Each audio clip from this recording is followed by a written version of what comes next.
Makadi muri yeZimbabwe yedzinonhau dziverengwa neni muverengi wadzo.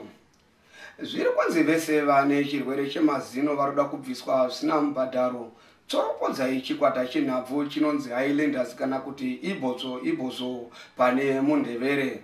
Pasina masekonzi matatu mazino matatu anenge abva. Mune chimwe chiitiko pane mumwe murume akapindirwa nembavha dzikashaya chekuba dzikasiya dzamuzvambaradza dzichimupomera mhosva yeusimbe dzichimuti shanda tiwane chekuba. Nhau dzamuri kunzwa dziri kubva kunhepfenyuro yepaTsime TV.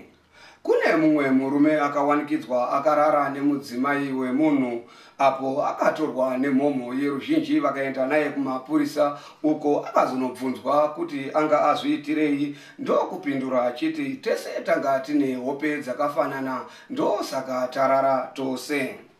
Gokwe.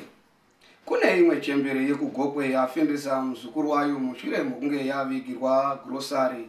Ndokutenda ichiti waita basa kutivigira grocery kusanganisira neglue rekunamisa ngoro nebhutsu vachitaura mayonnaise salad.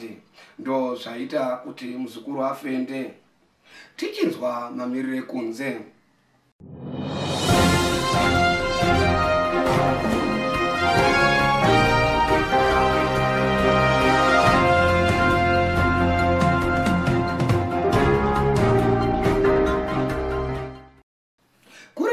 Kunze kuchange kusina kumira.